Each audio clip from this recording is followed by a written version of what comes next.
Hi hello weavers, welcome to our channel just imagine novels. ఈరోజు మన కథ వద్దన్నా వదిలేస్తానా ఎపిసోడ్ 36. శ్రీ అందాలని చూస్తూ ఆమె తనని చుట్టేయడంతో రుద్రలో కూడా ఫీలింగ్స్ పుడుతున్నా ఆమె అసహాయతని ఆసరా చేసుకోవడం తప్పు అనుకుని కష్టంగా తనని తాను కంట్రోల్ చేసుకుంటూ, ప్లీజ్ వదులు, ఇది తప్పు, నీకు నాకు అసలు పరిచయమే లేదు, నువ్వున్న సిచ్యువేషన్లో నీకు తెలియడం లేదు, కానీ ఇలా పెళ్ళి కాకుండా మనం కలవడం తప్పు. మగాడిగా నాకే ప్రాబ్లం ఉండదు, కానీ నువ్వు ఆడపిల్లవి, తర్వాత నీకు చాలా నష్టం జరుగుతుంది, వదులు అని మృదువుగా నచ్చ చెప్పడానికి ట్రై చేశాడు రుద్ర. కానీ శ్రీకి ఆ డ్రగ్ ప్రభావం ఎక్కువ అవడంతో తట్టుకోలేక, ప్లీజ్ రా, నేను భరించలేకపోతున్నాను, నన్నేదో ఒకటి చేయి లేదా చంపే అని ఏడ్చేసింది. తనకి మైండ్ పూర్తిగా కంట్రోల్ తప్పిపోయింది ఇప్పుడు. రుద్ర ఆలోచిస్తూ ఉండగానే శ్రీ తాపంతో రుద్ర మెడ మీద ముద్దులు పెడుతూ అతని నడుముని కూడా బలంగా పట్టి తన కదుముకుంది ఆమె. వద్దు, ఇది తప్పు, వదులు అని రుద్ర కష్టంగా మాటలు కూడా పలుక్కుంటూ చెప్తున్నాడు. ఎంతైనా ఉప్పు కారం తినే బాడీ, పైగా వయసులో ఉన్నాడు. సిచ్యువేషన్ కూడా అలాగే ఉంది. ఓ అందమైన అమ్మాయి అలా నగ్నంగా మీద ఉండి రెచ్చగొడితే కంట్రోల్ చేసుకోవడం ఏ మగాడికైనా కష్టం కదా. రుద్రకి శ్రీ అలా ముద్దు పెడుతుంటే ఆమె మెత్తని పెదవులు తగిలి లోపల నరాలన్నీ చివ్వుమంటున్నాయి. మొదటిసారి అతను వయసుకొచ్చాక ఓ ఆడపిల్లలా ముద్దు పెట్టడంతో కంట్రోల్ చేసుకోవడం కష్టంగా ఉంది. శ్రీ రుద్రని అలాగే పట్టుకుని తనకు రాకపోయిన ఉద్రేకం మూలంగా అతని పెదాలపై తన పెదాలను అదిమిపెట్టి చప్పరిస్తూ తనకు వచ్చిన విధంగా ముద్దు పెడుతుంది. రుద్రకి కూడా కంట్రోల్ మిస్ అయ్యి తన పెదాలనందుకుని ముద్దు పెట్టడం మొదలుపెట్టాడు. మొదటిసారి లిప్ కిస్ రుచి చూశాడు రుద్ర.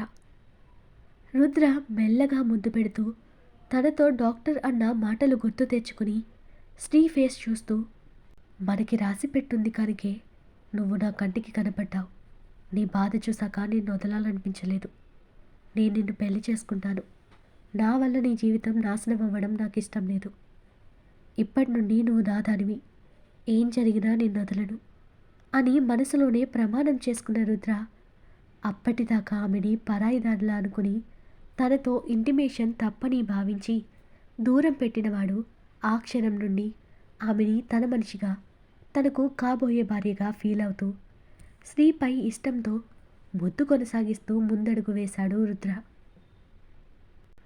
ఆమెలో కలుగుతున్న ఉద్రేకానికి తోడతడు ముద్దు పెట్టి తనని గట్టిగా హత్తుకుంటుంటే శ్రీకి హాయిగా అనిపించింది. అప్పటిదాకా పడిన నరకానికి అతడు మందులా అనిపించాడు. డ్రగ్ ప్రభావంతో ఆమె మెదడు తప్పొప్పులను లెక్క వేయడం ఎప్పుడో ఆపేసింది. రుద్ర ముద్దు పెడుతుంటే అతడి జుట్టులోకి వేళ్లు పెట్టి కుదుళ్ళని నిమురుతూ ఆ ముద్దుకి జత కలిపి పోటీ పడుతూ ముద్దు పెట్టసాగింది శ్రీ. శ్రీ మీద ఉన్న టవల్ జారి ఆమె అందాలు కనువిందు చేస్తుంటే రుద్రకి కూడా ఉద్రేకం కలిగింది. అతని ఒంటి మీదున్న వలువలు ఎప్పుడో నేల మీదకి చేరాయి. రుద్ర శ్రీ తనువంతా ముద్దులు పెడుతూ తనని సొంతం చేసుకునే పనిలో పడ్డాడు. ఇద్దరికీ అదే మొదటి అనుభవం. రుద్రని గట్టిగా హత్తుకుని, ప్లీజ్ నన్ను వదలకు అంది మత్తుగా శ్రీ. వదలను బేబీ, ఈ క్షణం నుండి నువ్వు నా దానివి అని చెప్తూ శ్రీ మొహమంతా ముద్దులు పెడుతూ తన పెదాలని మరోసారి అందుకున్నాడు రుద్ర. శ్రీ రుద్రని గట్టిగా తనకేసి అదుముకోగా ఇద్దరిలోనూ కామవాంఛ అంతకంతకు పెరిగిపోయింది. రుద్రకి కంట్రోల్ పూర్తిగా మిస్ అయింది.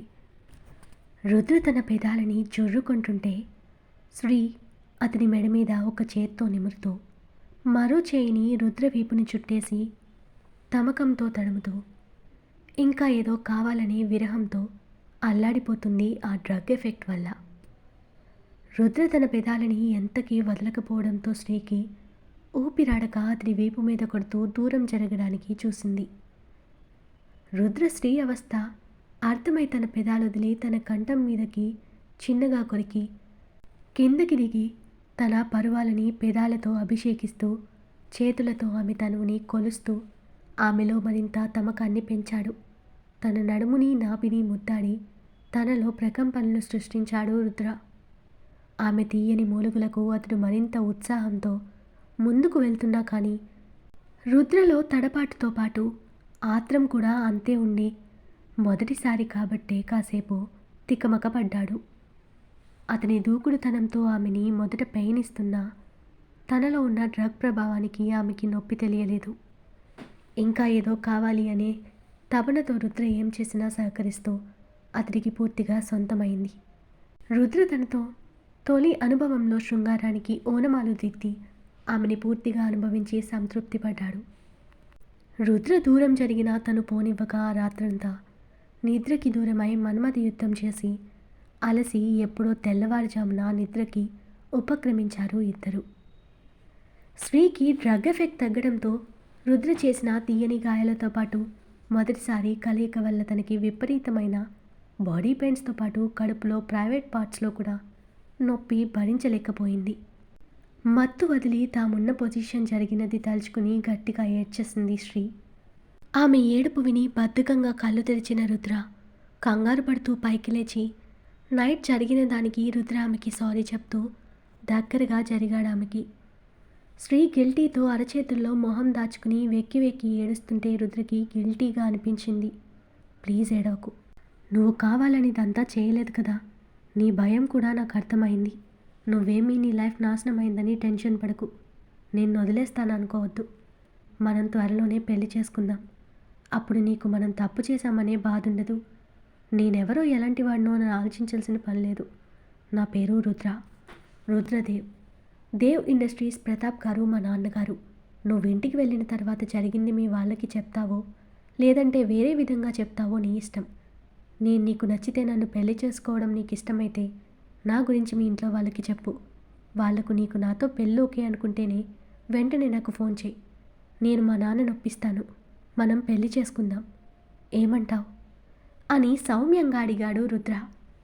అతని మాటలు వినగానే ఆమె మనసులో తనని కాపాడడానికి వచ్చిన దేవుడిలా భావించిన శ్రీ కళ్ళు తుడుచుకుని, నిజంగా మీరు నన్ను పెళ్లి చేసుకుంటారు కదా అని అమాయకంగా అడిగింది. రుద్ర చిన్నగా నవ్వి ప్రామిస్ అంటూ తన చేతిలో చేయేసి చెప్తూ నీ పేరేంటి అని అడిగాడు. శ్రీలత. అందరూ శ్రీ అంటారు అంది ముద్దుగా. ఆ క్యూట్నెస్నే బన్నీకి వచ్చింది. రుద్ర తన వేలికి ఉన్న రింగ్ తీసి శ్రీ వేలికి తొడిగి ఇది మన ఎంగేజ్మెంట్ అనుకో అంటూ తన నుదుటన ముద్దు పెట్టాడు. శ్రీకి రుద్ర నిజాయితీ నచ్చింది. నా మూలంగానే ఇదంతా జరిగింది.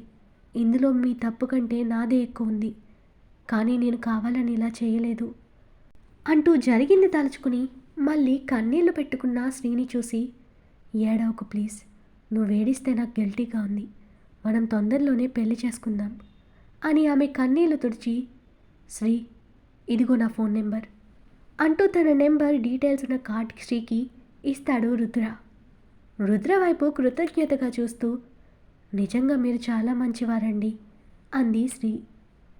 రుద్ర చిన్న స్మైల్ ఇచ్చి వెంటనే సీరియస్గా మారిపోయి నేను నా పార్టీలో నీకు ఇంజెక్షన్ చేసిన వాడెవడో నువ్వు గుర్తుపడతావా అని అడిగాడు రుద్ర. శ్రీ ఆ సంఘటన గుర్తు చేసుకుని అబ్బాయి కాదండి, ఎవరో లేడీ ఆ పని చేసింది. తన మొహానికి ఫుల్గా కవర్ అయ్యేలా మాస్క్ వేసుకునుంది. అదీ కాక భయంలో నేను తనని సరిగ్గా గమనించలేదు అంది టెన్షన్ పడుతూ శ్రీ. సరే వదిలే, అదెవరో ఏంటో నేను కనుక్కుంటాను. పోనీ నీకెవరి మీదైనా అనుమానం ఉందా అన్నాడు రుద్ర. లేదు అంది శ్రీ ఇన్నోసెంట్గా. ఓకే, నువ్వు ఫ్రెష్ అవ్వు. లంచ్ టైం అయింది. నేను ఆర్డర్ పెడతాను. ఆలోగా నువ్వు స్నానం చేసి మా చెల్లెలి డ్రెస్ అక్కడ కబోర్డ్లో ఉంటాయి, తీసుకుని వేసుకో. నీ డ్రెస్ తడిచిపోయింది కదా నైట్ అన్నాడు రుద్ర. సరే అంటూ తల ఆడించి తను చుట్టుకున్న బెడ్షీట్తోనే బెడ్ దిగి కష్టంగా వాష్రూమ్కి వెళ్ళింది శ్రీ.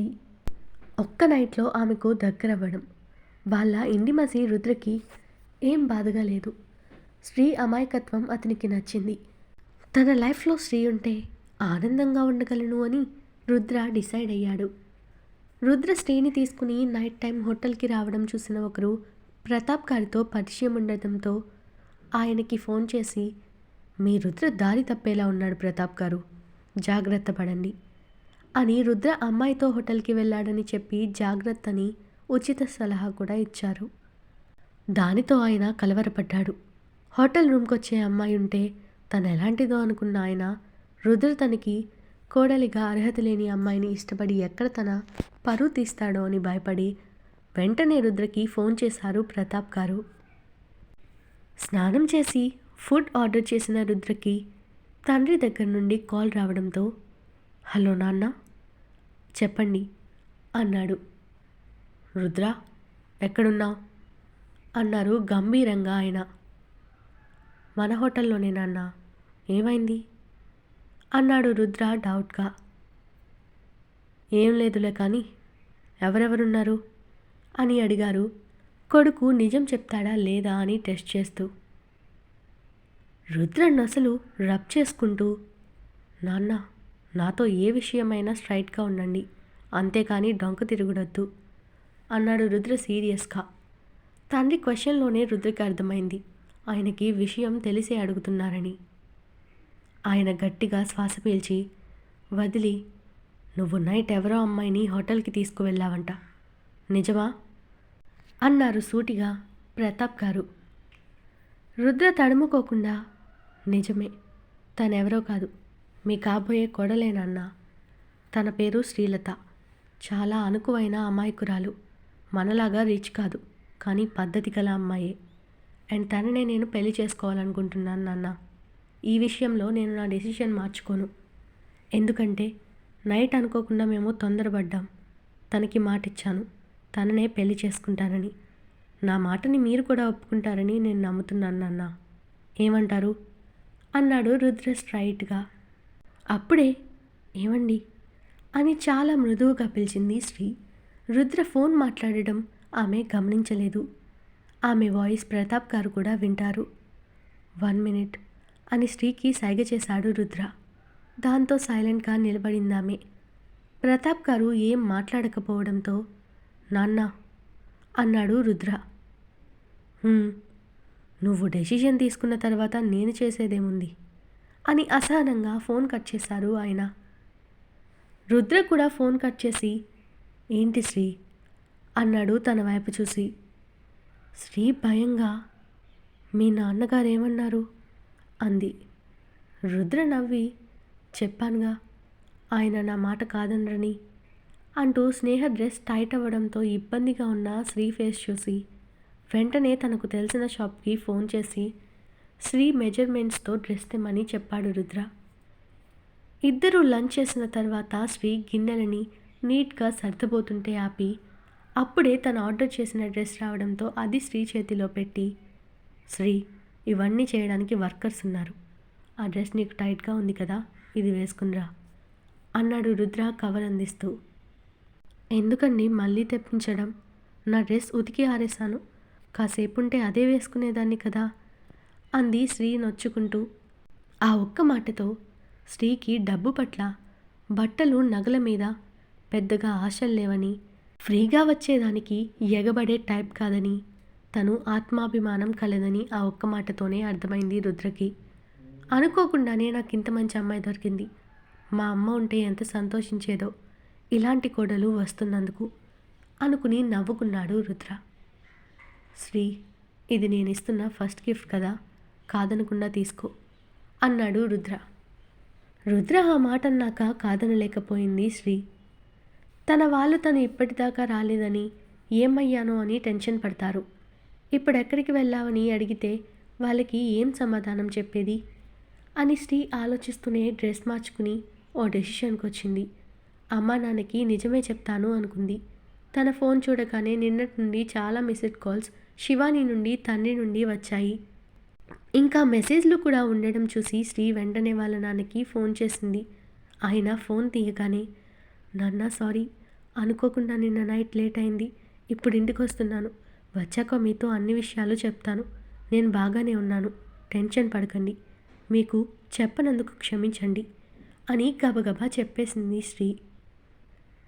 మొదటిసారి కూతురు అంత ఫాస్ట్గా చెప్పడం విని ఆశ్చర్యంగా ఉన్నా తను బాగుంది చాలు అనుకుని, సరేరా, నీకోసం బస్ స్టాప్ దగ్గర ఉంటాను వచ్చే అని ఫోన్ పెట్టేసిన నరేంద్ర తననే చూస్తున్న భార్యతో, అమ్మాయి బస్ స్టాప్కి రమ్మన్నదిలే కాత్యాయిని, టెన్షన్ పడకు అని చెప్పారాయన. శ్రీ రెడీ అయ్యి రావడంతో ఆమెని ఇంటి దగ్గర డ్రాప్ చేస్తాను అన్నాడు రుద్ర. ఇంటి దగ్గర వద్దండి, బస్ స్టాప్ వరకు చాలు. మా కాలనీ వాళ్ళు నన్ను మీతో కారులో రావడం చూస్తే లేనిపోని పుకార్లు పుట్టిస్తారు అంది శ్రీ టెన్షన్ పడుతూ. ఓకే, రిలాక్స్ శ్రీ, నేను బస్ స్టాప్లోనే వదులుతాను, కానీ నీ ఫోన్ నుండి నాకు కాల్ చేయి అన్నాడు రుద్ర. రుద్రకి తన నెంబర్ ఇచ్చింది శ్రీ. తర్వాత అతని కారులో వచ్చి బస్ స్టాప్లో దిగింది. ఆమెకి బస్ వచ్చే వరకు దూరంగా కారులో కూర్చున్న రుద్ర చుట్టుపక్కల గమనిస్తూ ఆమె బస్ ఎక్కి వెళ్ళిపోయిన తర్వాత అక్కడి నుండి వెళ్ళాడు రుద్ర. శ్రీ నైట్ ఇంటికి రాకపోవడంతో శివాని కవర్ చేసినా నమ్మలేక అప్పటిదాకా కంగారు పడిన నరేంద్ర బస్ దిగొస్తున్న శ్రీని చూసి తన కూతురు సేఫ్గానే ఉందని అప్పటికి రిలాక్స్ అయ్యారు. శ్రీ ఇంటికి రాగానే తల్లి కోప్పడింది. పర్మిషన్ లేకుండా ఇదేంటి కొత్తగా అని. నరేంద్ర గారు అడ్డుపడుతూ, కాత్య కాస్తాగు, మన అమ్మాయి గురించి నీకు తెలీదా? తను ఇలా ఏ రోజైనా చేసిందా? పిల్లలని మనం కూడా అర్థం చేసుకోవాలి అంటూ భార్యని మందలించి, అమ్మా శ్రీ, నువ్వు లోపలికి వెళ్ళు అన్నారాయన. కాత్యాయని కూడా భర్త మాటలతో సైలెంట్ అవ్వగా శ్రీ రూమ్లోకి వెళ్ళి కన్నీళ్లు పెడుతూ మనసులోనే తండ్రికి క్షమాపణలు చెప్తూ, నా మీద మీకెంత నమ్మకం నాన్న, కానీ ఆ నమ్మకాన్ని నేను పోగొట్టుకున్నాను, నన్ను క్షమించండి అనుకుని ఏడ్చింది శ్రీ. నరేంద్ర గారు శ్రీ దగ్గర కూర్చుని, ఎందుకురా ఏడుస్తున్నావు? అమ్మ తిట్టిందనా? అమ్మ కదా, తనేమన్నా మీ మీద ప్రేమతోనేరా, మాకు మీ ఆనందం కన్నా ఏం కావాలి చెప్పు అనగానే, నాన్న, నాకు అమ్మ మీద ఎప్పుడూ కోపం రాదు అంటూ ఆయన ఒడిలో పడుకుని, మీతో ఒక విషయం చెప్పాలి నాన్న, లేదంటే నేను ఆ బాధని మోయలేను అనుకుంది శ్రీ మనసులో. కాసేపు పడుకోరా, నీ చెల్లి తమ్ముడు వచ్చారంటే ఇంటిని కిష్కింద చేస్తారు, అప్పుడు నువ్వు ఇలా ప్రశాంతంగా పడుకోవడం కుదరదు అన్నారాయన నవ్వుతూ. నాన్న, అమ్మని కూడా పిలవరా, నేనొక ముఖ్యమైన విషయం మీ ఇద్దరికీ చెప్పాలి అంది శ్రీ ధైర్యం తెచ్చుకుని. ఏంట్రా అన్నాడాయన అనుమానంగా కూతుర్ని చూస్తూ. అప్పుడే, ఏవండి కాఫీ అంటూ కాత్యాయని కూడా అక్కడికి వచ్చింది. నరేంద్ర సైలెంట్గా కాఫీ తీసుకుని తాగుతుంటే, అమ్మా అని శ్రీ కాత్యాయని చేతిని పట్టుకుని తన పక్కన కూర్చోబెట్టుకుంది. ఏంటి శ్రీ, నీ ఒళ్ళు ఇలా కాలిపోతుంది అంది కూతురు చేయి తగలగానే. తన ఒళ్ళు వేడి సెగలు రావడం చూసి కంగారు పడిపోయింది కాత్యాయని. ఇప్పటిదాకా నాకు తెలియలేదే అని నరేంద్ర కూడా కూతుర్ని పట్టుకుని చూసి, అవును, చాలా జ్వరంగా ఉంది, చెప్పాలి కదరా, పద హాస్పిటల్కి వెళ్దాం అంటూ తాగుతున్న కాఫీ కూడా పక్కన పెట్టి లేచాడాయన. నాన్న, ఒక టాబ్లెట్ వేసుకుంటే తగ్గిపోతుంది, దానికి మీరు హైరాణ పడకండి అంటూ వాళ్ళని తన దగ్గర కూర్చోబెట్టుకుంది నిజం చెప్దామని శ్రీ. ఏయ్, నీ సంగతి నాకు తెలుసు, ఇంజెక్షన్కి భయపడి హాస్పిటల్ వద్దంటున్నావు కదా అని శ్రీని కోప్పడిన కాత్యాయని, మీరు పదండి, అది అలాగే అంటుంది అంటూ ఆమె కంగారు పెట్టడంతో నరేంద్ర సరే అని ఆటో తీసుకురావడంతో ముగ్గురు కలిసి హాస్పిటల్కి వెళ్ళారు. లక్కీగా నిన్న రుద్ర పిలిపించిన డాక్టర్ దగ్గరికే శ్రీని తీసుకొచ్చారు. అపాయింట్మెంట్ తీసుకుని లోపలికొచ్చిన శ్రీని చూసి ఆ డాక్టర్ గుర్తుపట్టాడు. కానీ రుద్ర ముందే హెచ్చరించడంతో ఏమీ తెలియనట్టే, ఏంటి ప్రాబ్లం అని అడిగారు వాళ్ళని చూస్తూ ఆ డాక్టర్. సార్, మా పాపకి చాలా జ్వరంగా ఉంది, చూడండి అంది కాత్యాయని. ఆమెకి జ్వరం ఎందుకు వచ్చింటుందో ఆ డాక్టర్కి తెలుసు కాబట్టి, ఇలా రామ్మా అంటూ తనని లోపలికి తీసుకెళ్ళి చెక్ చేస్తూ, నిన్న రుద్ర నువ్వు ఒక్కటయ్యారా అని మెల్లిగా అడిగారు ఆయన. ఓ క్షణం భయంతో నిలుక్కుపోయింది శ్రీ. ఈ విషయం మీకెలా తెలుసు అని తడబడుతూ భయంగా అడిగిందామె. దానికి ఆయన నవ్వి, భయపడకు, నిన్న నిన్ను ట్రీట్ చేసిన డాక్టర్ని నేనేనమ్మా, నీ పరిస్థితి చూసి రుద్రకి నేనే సలహా ఇచ్చాను అంటూ జరిగింది చెప్పి, అసలు నీకంతటి పవర్ఫుల్ డ్రగ్ ఎవరిచ్చారు అని అడిగాడు డాక్టర్.